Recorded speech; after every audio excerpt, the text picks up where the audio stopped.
promotional videos.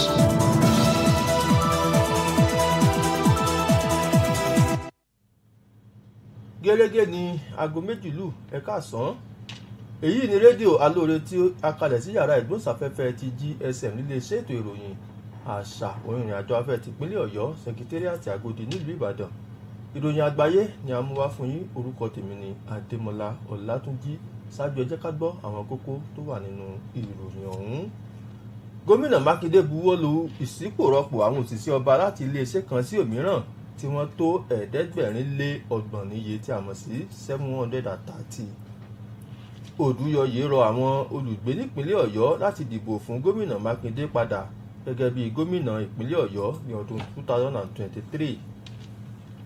Sẹ́nétọ̀ Aishatu ló gbégbá orókè níbi ìdìbò abẹ́nú ẹgbẹ́ òṣèlú APC láti yan olùdíje fún ipò gómìnà nípínlẹ̀ Adamawa. Fàyí onílé òkèèrè, ilẹ̀ Moscow ń dúnkòokò yíyọ àwọn akọ̀ròyìn kúrò lẹ́nu iṣẹ́ wọn látàrí bí wọ́n ṣe gbégidínà ojú òpó ayélujára YouTube. Báyìí ẹ jẹ́ ká gbọ́ ìròyìn ọ̀hún lẹ́kùnrẹ́rẹ́. Gómìnà aláṣẹ ìpínlẹ̀ Ọ̀yọ́ onímọ̀-ẹ̀rọ Ṣèyí Mákindé ti buwọ́lu ìṣípòrọ̀pọ̀ àwọn òṣìṣẹ́ ọba tó tó 730 níye tí a mọ̀ sí 730 láti iléeṣẹ́ ìjọba kan sí òmíràn nípínlẹ̀ yìí. Nínú àtẹ̀jáde eléyìí tí alága tó ń rí sí ọ̀rọ̀ àwọn òṣìṣẹ́ ọba nípínlẹ̀ Ọ̀yọ́ tí a mọ̀ sí Civil Service Commission Alhaji Kamarudeen Adéríbigbé fọwọ́ sí ètò ìṣípòrọ̀pọ̀ eléyìí tó yíká gbogbo ẹ̀ka tó ń tìpele 92 tí àwọn òṣìṣẹ́ ọ̀hún wà yíká ìpínlẹ̀ Ọ̀yọ́ tí ó sì tún jẹ́ àkọ́kọ́ irú rẹ̀ nínú ìwé ìtàn àjọ Civil Service Commission ọ̀hún nípínlẹ̀ yìí. Gẹ́gẹ́ bí ọ̀rọ̀ Alhaji Kamarudeen Adéríbigbé, àjọ náà tẹ̀lé gbogbo ìgbésẹ̀ tó yẹ fún ètò ìdánwò àti ìfọ̀rọ̀wánilẹ́nuwò gẹ́gẹ́ bí ètò ìṣípòrọ̀pọ̀ fún àwọn òṣìṣẹ́ ọba ṣe là á kalẹ̀ jákèjádò gbogbo iléeṣẹ́ tó ń lájọ nípínlẹ̀ Ọ̀yọ́. Ètò ìṣípòrọ̀pọ̀ náà ló wà níbàámu pẹ̀lú bí gómìnà Mákindé ṣe ní lọ́kàn láti mú àwọn òṣìṣẹ́ ọba tó perégedé jáde láàrin àwọn yòókù. Alága tó ń rí sí ọ̀rọ̀ àwọn òṣìṣẹ́ ọba nípínlẹ̀ Ọ̀yọ́ sọ di mímọ̀ pé ètò ìṣípòrọ̀pọ̀ ló jẹ́ ẹ̀bùn ọdún kẹta gómìnà Mákindé lórí àlééfà gẹ́gẹ́ bí gómìnà ìpínlẹ̀ Ọ̀yọ́ tí ó sì rọ àwọn tó jẹ àǹfààní ètò náà láti fi ẹ̀mí ìmoore hàn sí gómìnà Mákindé nípa ṣíṣe iṣẹ́ wọn bó ti tọ́ àti bó ti yẹ. Wàyí o, ẹni tí ó ti fi ìgbà kan rí jẹ́ ọ̀gá àgbà nílé ìgbìmọ̀ aṣojú-ṣòfin nílẹ̀ Nàìjíríà tó tún jẹ́ olùdámọ̀ràn pàtàkì sí gómìnà Mákindé lórí ọ̀rọ̀ òṣèlú ìyún ní Babs Odúyọyè ti rọ àwọn olùgbé nípínlẹ̀ Ọ̀yọ́ láti gbárùkù ti gómìnà Mákindé nípa dídi ìbò fún un láti padà gẹ́gẹ́ bí gómìnà ìpínlẹ̀ yìí ní ọdún tó ń bọ̀. Ọ̀nàrẹ́bù Odúyọyè, ẹni tí ó kí gómìnà Mákindé kú oríire gbígba tíkẹ́ẹ̀tì ẹgbẹ́ òṣèlú PDP láti díje dupò gómìnà ní ọdún 2023, ṣe lálàyé pé gómìnà Mákindé ti ṣe àwọn ohun mèremère eléyìí tó fìdí dídìbò yàn án gẹ́gẹ́ bí gómìnà ìpínlẹ̀ Ọ̀yọ́ ní ọdún 2019 múlẹ̀. Gẹ́gẹ́ bí ọ̀rọ̀ aṣòfin ọ̀hún, gómìnà Mákindé kò mú ìlérí rẹ̀ ṣẹ lásán, ó tún mú ẹ̀rín pa ẹ̀rẹ̀kẹ́ gbogbo àwọn olùgbé ìpínlẹ̀ Ọ̀yọ́ nípasẹ̀ ọ̀kan-ò-jọ̀kan àwọn àkànṣe iṣẹ́ eléyìí tíjọba rẹ̀ gùn lé. Ọ̀nàrẹ́bù Odúyọyè fìdí rẹ̀ múlẹ̀ pé ìpinnu àwọn tọ́rọ̀ ẹgbẹ́ òṣèlú PDP kàn láti yan gómìnà Mákindé gẹ́gẹ́ bí ẹni tí yóò ṣojú ẹgbẹ́ òṣèlú náà nínú ètò ìdìbò gbogbogbò sípò gómìnà nípínlẹ̀ Ọ̀yọ́ ní ọdún 2023, tí ó sì tún ṣe lálàyé pé gómìnà kájú rẹ̀ láti jáwé olúborí lẹ́ẹ̀kan sí i. Bákan náà, Sẹ́nétọ̀ Aishatu ló jáwé olúborí nínú ètò ìdìbò abẹ́nú ẹgbẹ́ òṣèlú APC láti mú ẹni tí yóò ṣojú ẹgbẹ́ òṣèlú ọ̀hún níbi ètò ìdìbò sípò gómìnà nípínlẹ̀ Adamawa ní ọdún 2023. Ẹni tí ṣe alága ìgbìmọ̀ fún ètò ìdìbò abẹ́nú ẹgbẹ́ òṣèlú APC nípínlẹ̀ Adamawa, Gambo Lawan, ló kéde èsì ìbò náà lówùúrọ̀ òní. Gẹ́gẹ́ bí Lawan ṣe kéde rẹ̀, Sẹ́nétọ̀ Aishatu ẹni tí ó kó ìbò 430 tí a mọ̀ sí 430 ni ó fi ìdí olùdíje tó súnmọ́ gbágbágbá tí ó tún jẹ́ alága àjọ EFCC tẹ́lẹ̀ rí Nuhu Ribadu janlẹ̀. Àwọn akópa yòókù ni gómìnà tó ṣẹ̀ṣẹ̀ kúrò lórí àlééfà nípínlẹ̀ Adamawa Jibrila Bindo, ọmọ ilé-ìgbìmọ̀ aṣojú-ṣòfin Abdulrasaq Namdas Wafari Teman àti Umar Mustapha. Ìdìbò abẹ́nú ẹgbẹ́ òṣèlú APC ọ̀hún ló wáyé ní Lamido Cinema ní agbègbè Yola tí ṣe olú ìlú ìpínlẹ̀ Adamawa, tí ó sì bẹ̀rẹ̀ ní aago 5 ìrọ̀lẹ́ àná, tí àwọn olùkópa sì fi orúkọ wọn sílẹ̀, ṣùgbọ́n ètò ìdìbò bẹ̀rẹ̀ ní òru àná tí ó sì parí ní fẹ̀rẹ̀mọ́jú òwúrọ̀ òní, tí kíkà ìbò sì bẹ̀rẹ̀ lọ́gán. Ìjáwé olúborí yìí ló mú sẹ́nẹ́tọ̀ Aishatu Binani di obìnrin àkọ́kọ́ tí yóò dupò díje fún ipò gómìnà nípínlẹ̀ Adamawa, tí ó sì tún sọ di obìnrin kejì tí yóò dipò díje nínú ètò ìdìbò tó ní kìmí ní orílẹ̀-èdè wa Nàìjíríà. Nílé òkèèrè, iléeṣẹ́ tó ń rí sí ọ̀rọ̀ òkèèrè ní orílẹ̀-èdè Russia ti ń dúnkokò láti yọ akọ̀ròyìn yòówù tàbí àwọn iléeṣẹ́ ìgbóhùnsáfẹ́fẹ́ yòówù nílẹ̀ Amẹ́ríkà tí agbọn ẹ̀rọ ayélujára YouTube bá tún gbégi dínà ìgbóhùnsáfẹ́fẹ́ rẹ̀ níbi ètò ìbá àwọn oníròyìn sọ̀rọ̀ lọ́sọ̀ọ̀sẹ̀ tó máa ń wáyé. Mínísítà fún ọ̀rọ̀ ilẹ̀ òkèèrè nílẹ̀ Russia tún dojú agan sí àwọn iléeṣẹ́ ìgbóhùnsáfẹ́fẹ́ nílẹ̀ Poland tí wọ́n bá kọ̀ jálẹ̀ láti ṣe ohun tó yẹ. Láti ìgbà tí wàhálà ti bẹ́ sílẹ̀ láàrin ilẹ̀ Russia àti Ukraine ní ọjọ́ 24 oṣù kejì ọdún yìí ní agbọn YouTube ti ń pa gbogbo ètò àwọn iléeṣẹ́ ìgbóhùnsáfẹ́fẹ́ tó bá ti jẹ́ ti Kremlin Media rẹ̀ pátápátá, tí wọ́n sì ní lè rí nǹkan kan ṣe nípa rẹ̀. Báyìí ni a mú ìròyìn àgbáyé tọ̀sán yìí wá sópin, ṣùgbọ́n kí n tó máa lọ, ẹ tún jẹ́ ká gbọ́ kókó nínú àwọn ìròyìn tó súyọ ọ̀hún lẹ́ẹ̀kan sí i. Gómìnà Mákindé buwọ́lù ìṣípòrọ́pò àwọn òṣìṣẹ́ ọba láti iléeṣẹ́ kan sí òmíràn nípínlẹ̀ Ọ̀yọ́ tí wọ́n tó 730 níye tí a mọ̀ sí 730. Odúyọ̀yé rọ àwọn olùgbé ìpínlẹ̀ Ọ̀yọ́ láti dìbò fún gómìnà Mákindé padà gẹ́gẹ́ bí gómìnà ìpínlẹ̀ Ọ̀yọ́ ní ọdún 2023. Àtúnmọ̀wá fún yín wípé sẹ́nẹ́tọ̀ Aishatu ló gbégbá orókè níbi ìdìbò abẹ́nú ẹgbẹ́ òṣèlú APC láti yan olùdíje fún ipò gómìnà nípínlẹ̀ Adamawa. Wàyí ò nílé òkèèrè, ilẹ̀ Moscow ń dúnkokò yíyọ àwọn akọ̀ròyìn kúrò lẹ́nu iṣẹ́ wọn látàrí bí wọ́n ṣe gbégi dínà ojú òpó ayélujára YouTube. Níbí yìí ni ìròyìn àgbáyé tọ̀sán yìí yóò rókè sí.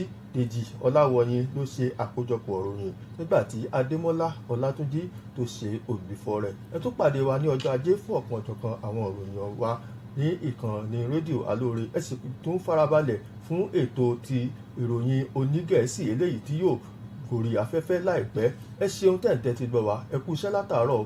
Òní ọjọ́ Ẹtì yóò san wá sówó. Ó dàárọ̀. Ọgbà tí a ṣe jiná lóde ìrànjẹ́ làwọn aláṣẹ ìjókòó tí wọ́n fẹ́ máa jẹ. Ọba ni wọ́n ṣe gàyà díẹ̀ náà, ìlú ló láṣẹ, ẹjẹ́ ìlú ó jẹun náà. Ìdí nìyí tó fi jẹ́ pé ẹ̀tọ́ ìlú là ń fowó ìlú ṣe nípìnlẹ̀ Ọ̀yọ́. Ẹ̀rí bí ní ètò ẹ̀kọ́ wa ṣe ń jòkèèrè. LAUTECH ti di tìpínlẹ̀ Ọ̀yọ́. Ilé ìwòsàn alábọ́dé bíi 40 ló ti wẹ̀wọ̀ ọ̀tún pẹ̀lú àwọn òṣìṣẹ́ tòun àti irinṣẹ́ tó kójú owó. Iṣẹ́ sì ti fẹ́ parí pẹ̀lú lórí 100 míì jákèjádò ìpínlẹ̀ Ọ̀yọ́. Ààbò tó dájú, ohun amáyédẹrùn ní ìṣokùnfà ìdásílẹ̀ ilé iṣẹ́ ńláńlá láwùjọ. Òun náà nípínlẹ̀ Ọ̀yọ́ fi wà nípò kẹta nínú àwọn ìpínlẹ̀ tí ń pawó wọlé jùlọ lábẹ́lé nílẹ̀ wa. Ọ̀pọ̀ ọ̀dọ́ ló ti láǹfààní ẹ̀kọ́ṣẹ́ iṣẹ́ àgbẹ̀ lọ́nà ti gbàlódé. Táṣeyọrí yìí ó sì jẹ́ kó ń jẹ́ sún wà bọ̀ láìpẹ́ nípínlẹ̀ Ọ̀yọ́. Àwọn òṣìṣẹ́ àtòṣìṣẹ́ fẹ̀yìntì ń gbowó wọn lásìkò. Pápá àṣírí Adámàsìngbà àtàwọn inú ojú pópó tí ń sòrú dọ̀sán kọ́. Àwọn ìlú ti sọ pásì ìwádùn níṣèjọba yìí fi ń mọrírì gbogbo àwọn aláṣẹ. Gómìnà Ṣèyí Mákindé ló ń sọ fún wa pé pẹ̀lú ìṣọ̀kan wa, oòrùn tó kù lókè yìí ó táṣọ ọgbẹ. Iléeṣẹ́ ètò ìròyìn, àṣà, ohun ìrìn àjò afẹ́ tìpínlẹ̀ Ọ̀yọ́ ló ń kéde.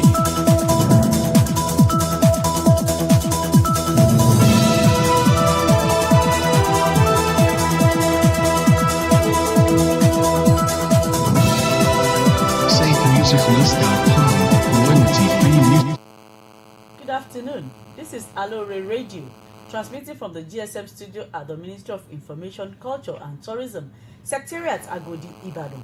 This is the World News. I am Olukemi Omotosho. First, the highlights. Makinde approves conversion, transfer of 730 civil servants. Oduyoyi urges Oyo residents to re-elect Governor Makinde. And Senator Aishatu wins APC Adamawa Guba ticket. On the foreign scene, Moscow threatens to expel US journalists over YouTube blog. Now the news in details. The state governor, Engineer Seyi Makinde, has graciously approved the conversion and transfer of service for about 730 civil and public servants in the state. In a release signed by the state chairman, Civil Service Commission, Alhaji Kamoru Aderibigbe, the conversion process, which cuts across 92 cadres, is the first of its kind in the history of the Civil Service Commission of the state. According to him, the Civil Service Commission had followed due process of conducting reading tests and interview as applicable for conversions and transfer of service into various desired cadres by eligible serving officers across all ministries, departments, and agencies of the state government. As usual, the conversion and transfer of service is in line with the template of merit and competence introduced by the state governor, in compliance with the regulatory parameters for such exercise. According to the chairman, the exercise can be likened to new recruitments that will not only enhance the status of the officers but also elongate the terminal levels of some of the beneficiaries beyond their present respective grade levels. The chairman described the conversion and transfer of service as the governor's third year anniversary gift to all beneficiaries, admonishing them to reciprocate the kind gesture of the state government by discharging their duties diligently.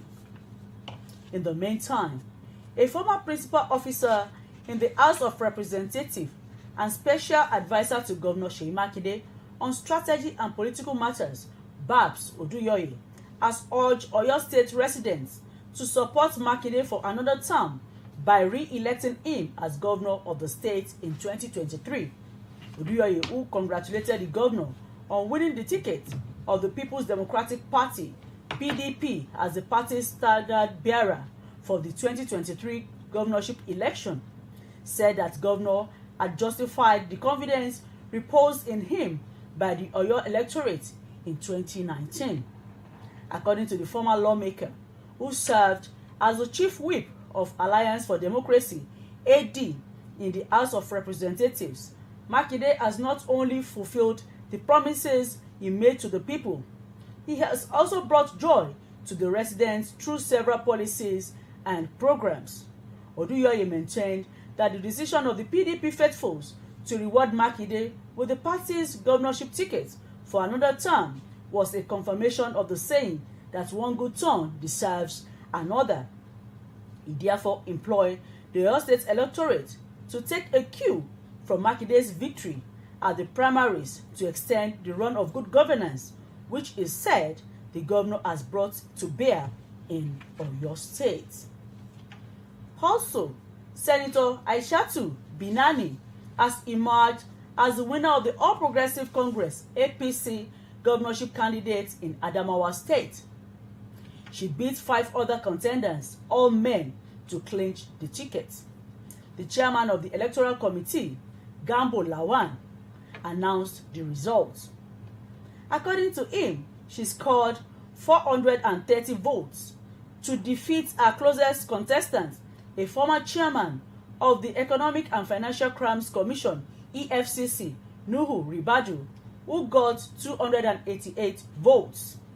Other contestants in the race were the immediate past governor of the state, Jubrila Bindo, a House of Representative member, Abdulrazak Namdas, Wafari Teman, and Umar Mustafa.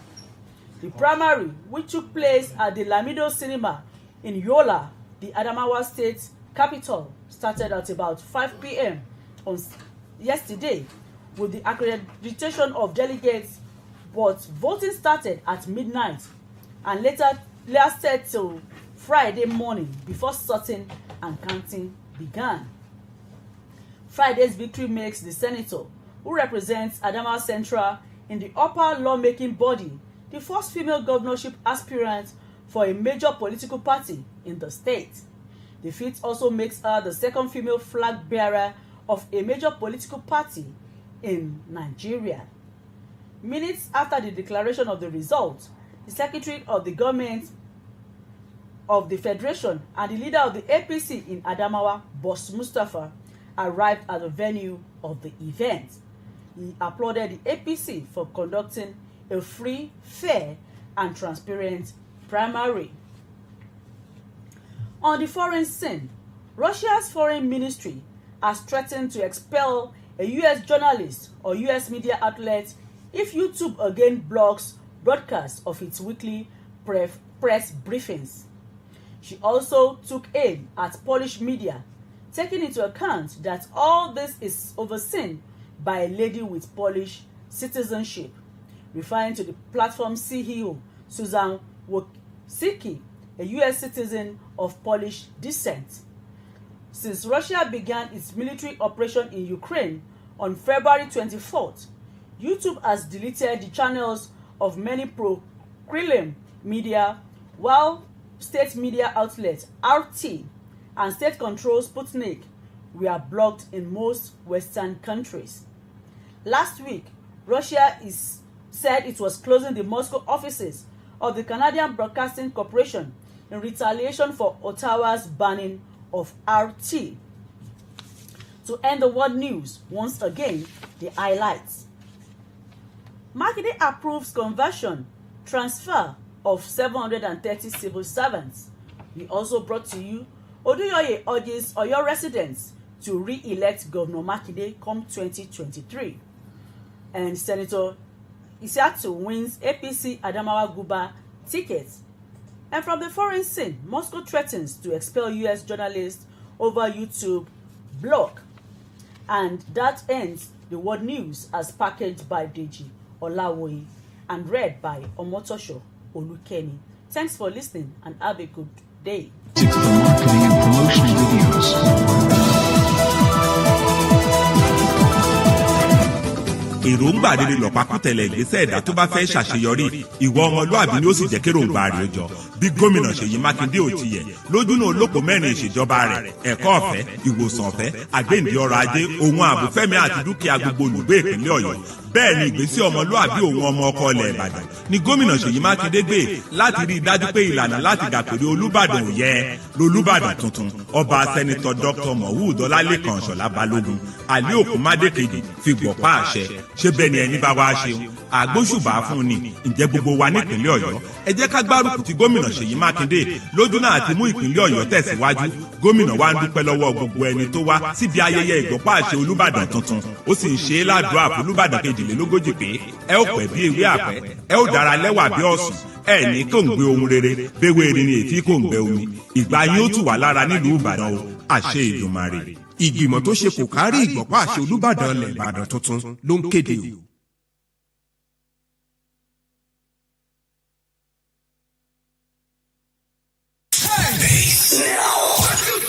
Hear this.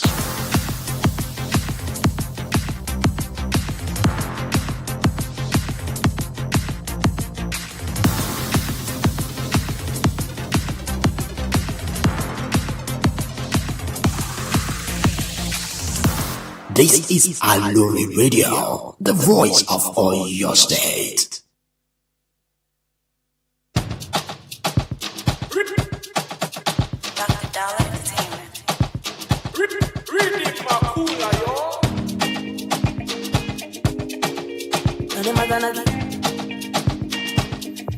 Wanna make love on the moon, dancing to my tunes. Is it too much? It's not too much. I wanna be in forest if wishes were horses. Is it too much? It's not too much. If I want money, I do what I got to say. If I want money,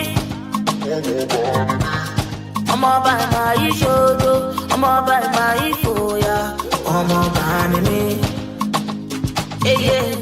I wanna be a billionaire, billionaire, yeah, yeah.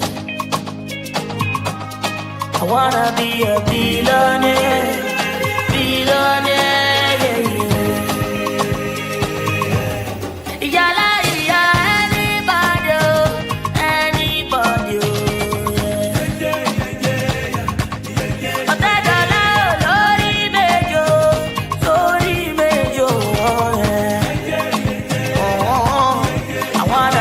happy.